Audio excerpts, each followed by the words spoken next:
Hello दोस्तों, do not disturb channel पर आपका स्वागत है। आज हम बात करने वाले हैं 2025 में रिलीज हुई मूवी होम स्वीट होम के बारे में। तो चलो शुरू करते हैं।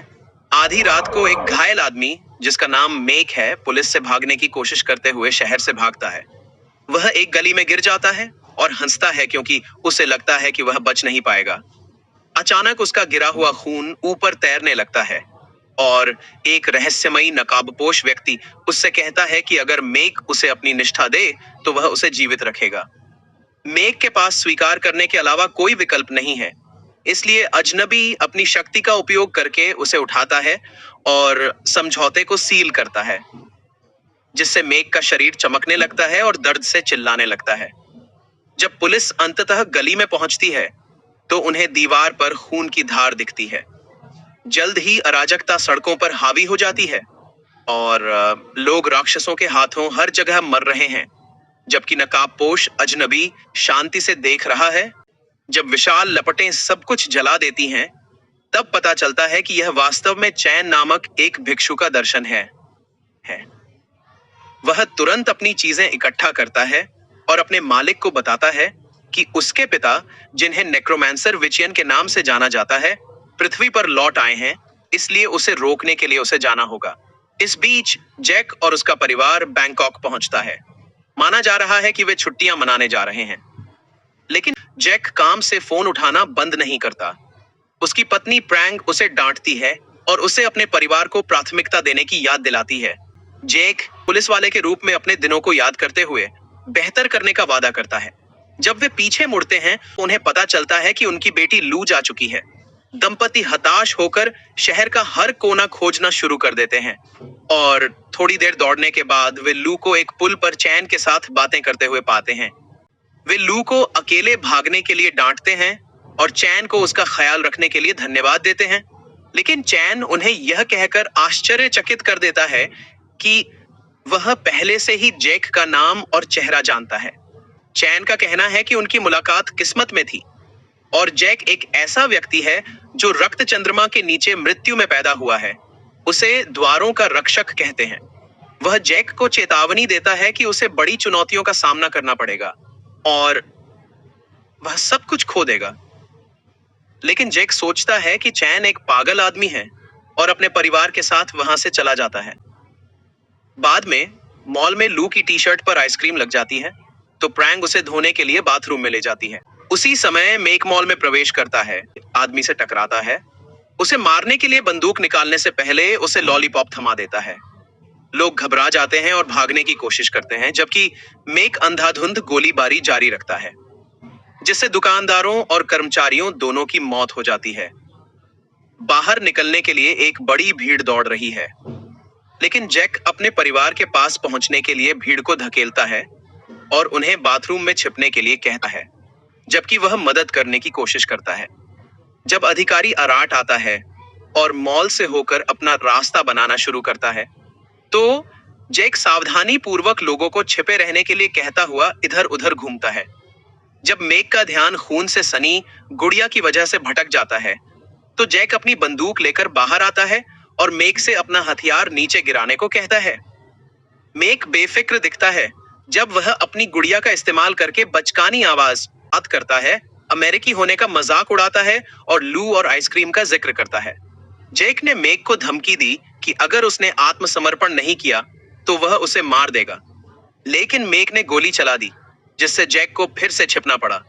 पास में छिपी एक रोती हुई लड़की अपना फोन इस्तेमाल करने की कोशिश कर रही है, लेकिन मेक उसे गोली मार देता है। बाहर पुलिस और दमकल कर्मियों की एक पूरी टीम मॉल को घेर लेती है। जैक मेक को पागल कहता है ताकि वह फिर से गुड़िया से बात कर सके, और जब उसका ध्यान भंग होता है तो जैक गोली चलाने के लिए बाहर आता है। मेक अपने घुटनों पर गिर जाता है, जबकि अराट उसके पीछे प्रकट होता है, लेकिन वह अभी भी बेफिक्र है। वह जैक को उसे मारने के लिए धन्यवाद देता है, कहता है कि अब अनुष्ठान पूरा हो गया है और उसे रक्षक कहता है। अचानक मेक का शरीर जलने लगता है और उसमें विस्फोट हो जाता है, जिससे पूरी इमारत हिलने लगती है। मॉल के ऊपर धुआं एक दहाड़ती खोपड़ी का रूप ले लेता है और आग की लपटें शहर की हर दिशा में फैल जाती हैं। प्रैंग लू को बाथरूम से बाहर खींचती है और वे बाहर भागते हैं, जहां एक बस दुर्घटनाग्रस्त हो गई है और लोग एक दूसरे पर हमला कर रहे हैं। यहां तक कि एक फायरमैन भी एक व्यक्ति को चाकू मार रहा है। दोनों के पास मॉल में वापस भागने के अलावा कोई विकल्प नहीं है। जब वे सावधानी से इधर उधर घूम रहे थे, तो उन्होंने एक आदमी को काउंटर पर एक व्यक्ति का सिर और फ्रंट डेस्क पर एक शव को लगातार पटकते हुए देखा। एक पागल आदमी कोने के आसपास दिखाई देता है और उन पर हमला करने की कोशिश करता है। इसलिए प्रैंग एक पुतले को उस पर मारती है और प्लास्टिक के हाथ से उसके सिर पर वार करती है। फिर प्रैंग और लू एस्केलेटर पर चढ़ते हैं और देखते हैं कि उनके पीछे और भी विक्षिप्त लोग आ रहे हैं। प्रैंग लू को एस्केलेटर के बाहरी किनारे पर रखती है और उसे नीचे सरका देती है, जबकि वह सामान्य रूप से सीढ़ियां चढ़ती है और आने वाले आदमियों से लड़ने के लिए पुतले वाले हाथ का उपयोग करती है। लू अगली मंजिल पर पहुंच जाती है और एक आदमी उसे पकड़ लेता है। इसलिए हताश प्रैंग एक दुश्मन को गिराने के लिए दौड़ती है और अपनी बेटी को बचाने के लिए दूसरे हमलावर पर हमला करती है। वे भागते हैं और किसी तरह पीछे का दरवाजा ढूंढ लेते हैं और देखते हैं कि बस स्टॉप आ गया है।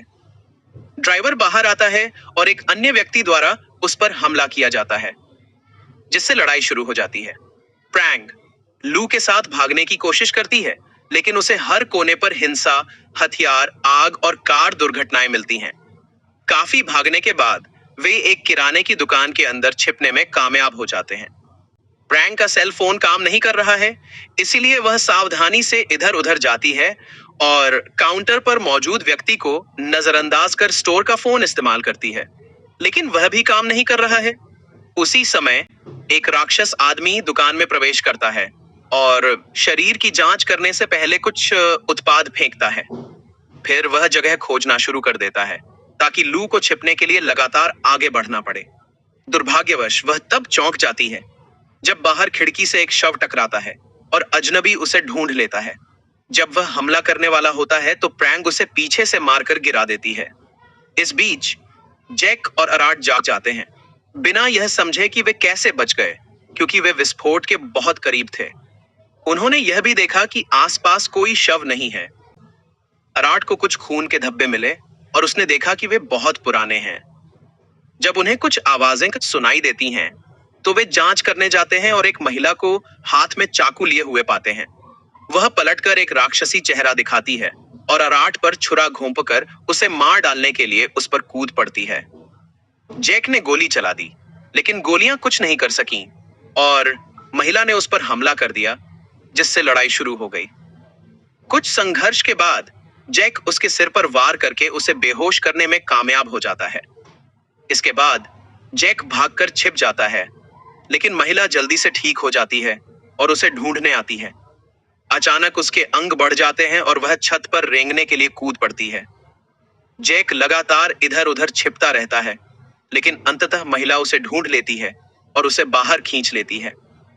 वह उस पर गोली चलाने की कोशिश करता है, लेकिन यह प्राणी उसे निहत्था कर देता है और उसे छुरा घोंपने की कोशिश करता है। हताश जैक किसी तरह वापस लड़ने में कामयाब हो जाता है और उसे धक्का देकर फिर से भागने में सफल हो जाता है। वह बाथरूम की ओर भागता है, लेकिन उसे अपना परिवार नहीं मिलता।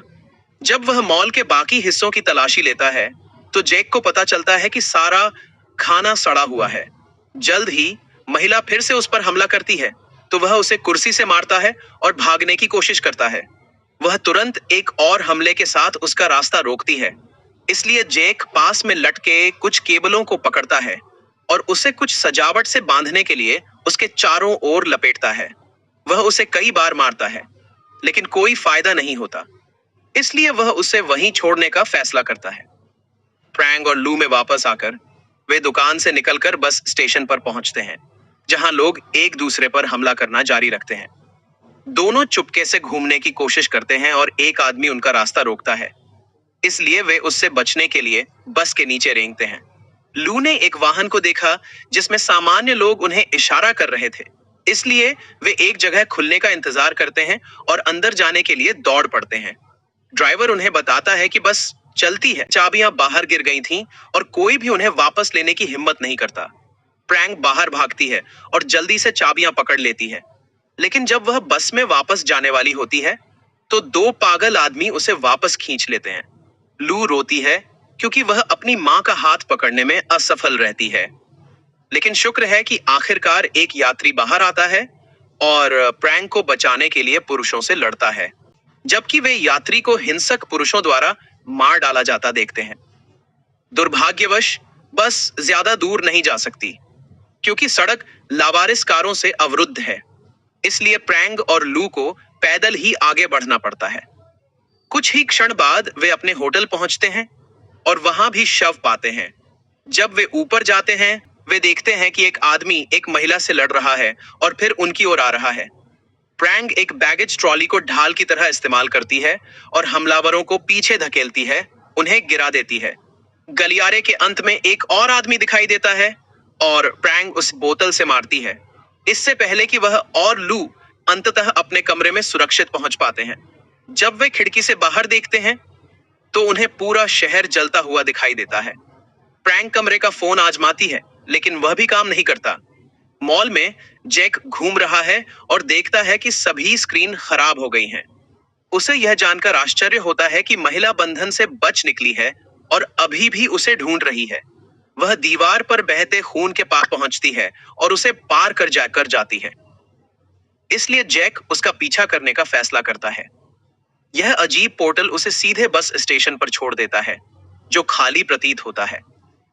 जब वह ऊपर देखता है तो वह इमारत के ऊपर एक विशालकाय राक्षस को देखकर चौंक जाता है। वह जीव उसके पीछे आ रहा है और जिस भी बस पर पैर रखता है उसे नष्ट कर देता है। जेक शहर में जितनी तेजी से भाग सकता है भागता है और दानव उसका पीछा करने के लिए इमारतों को नष्ट करना शुरू कर देता है। जब जैक एक गली में प्रवेश करता है तो वह फंस जाता है, लेकिन वह वापस नहीं जा सकता क्योंकि उसके पीछे इमारतें ढह रही हैं। अचानक एक दरवाजा खुलता है और चैन जैक को अपने मंदिर में खींच लेता है।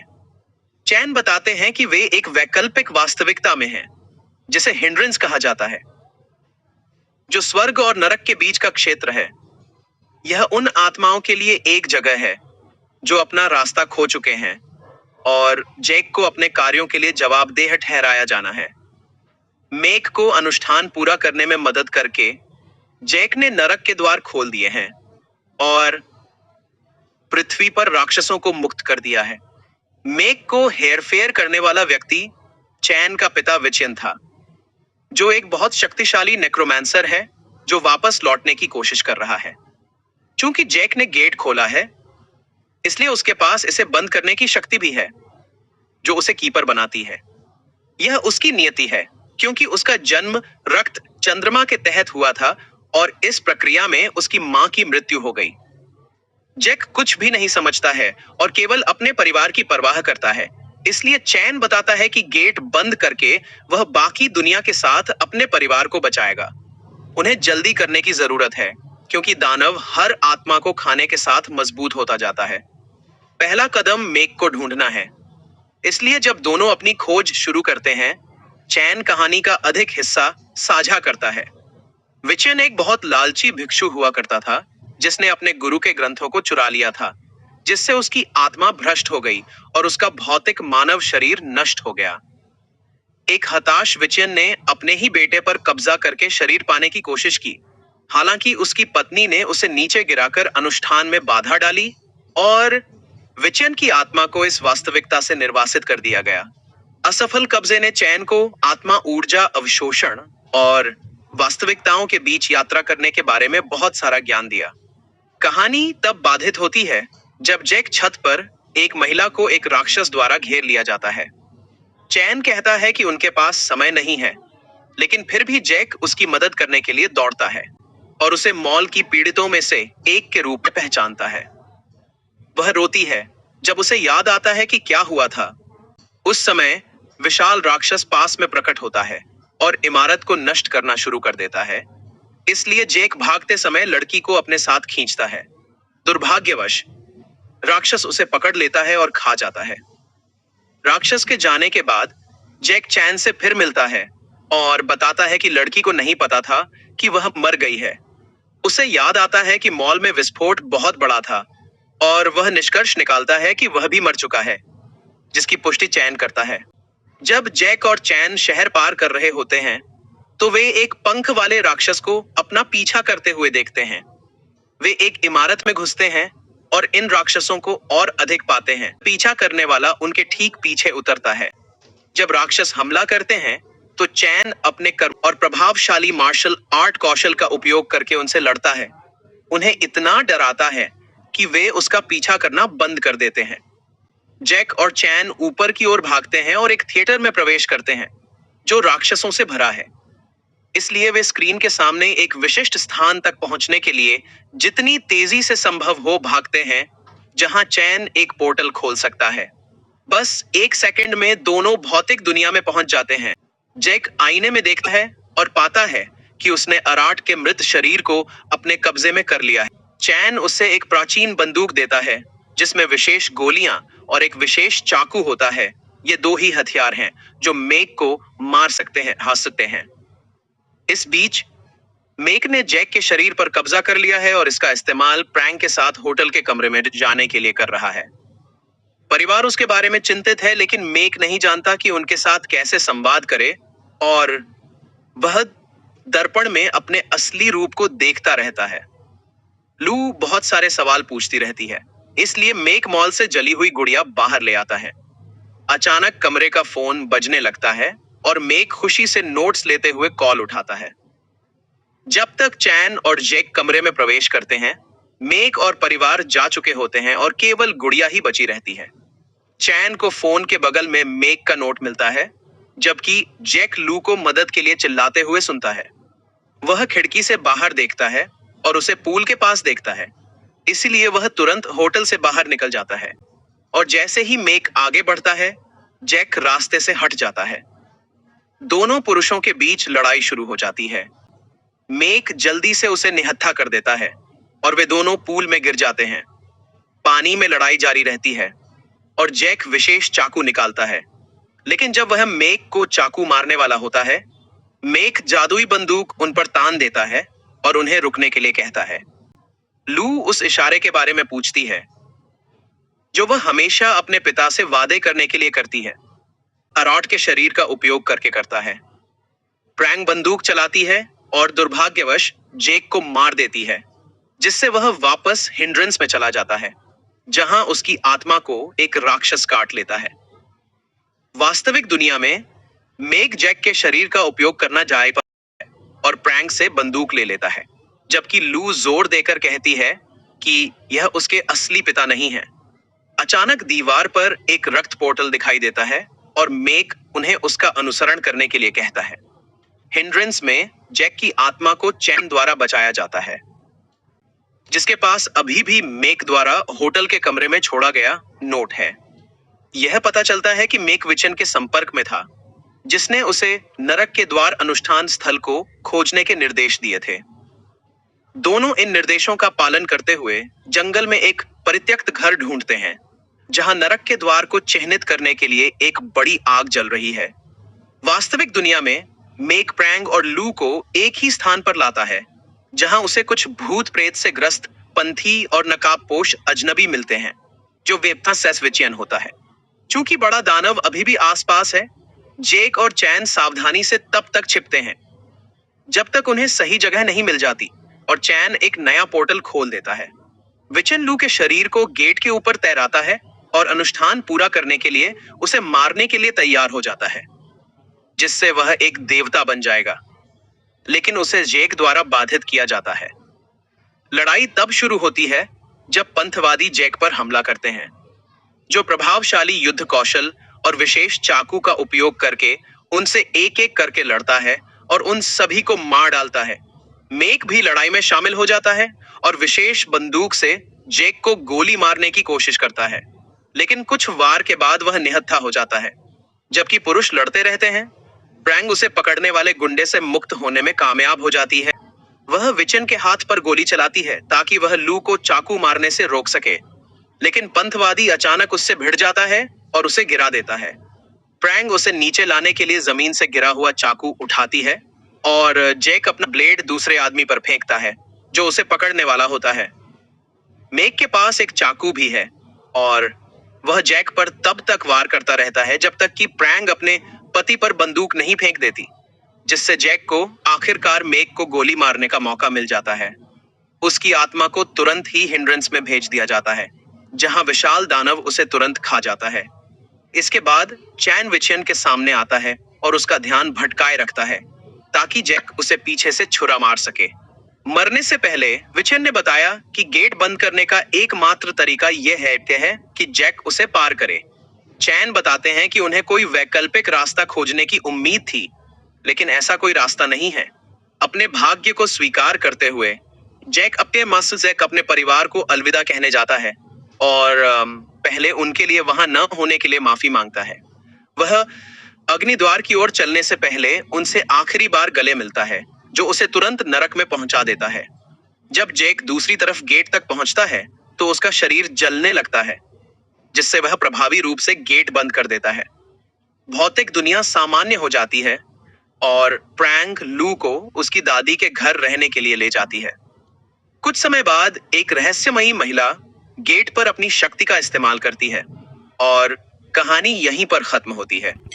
अगर स्टोरी अच्छी लगी हो तो लाइक, शेयर, सब्सक्राइब करना ना भूलें।